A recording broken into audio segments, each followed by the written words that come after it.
నిండుకుండ కాదు కనుక తొణుకుతుందది అంత వింత అందులోన ఏమిటున్నది నాలో తెలివికి దీనిలో నీటికి పోలికే గుళుకు గుళుకు పలుకుతున్నది అమృతం లాంటి హృదయం నీది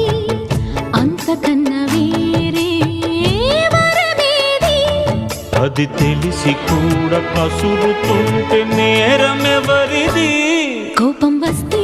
మండుటెండ మనసు మాత్రం వెండి కొండ వానమబ్బు లాంటి వాటం నీదయా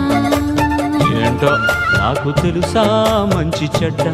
నువ్వు చెబితే నేర్చుకుంటా నిన్ను నమ్మినాను అంతా నీ దయా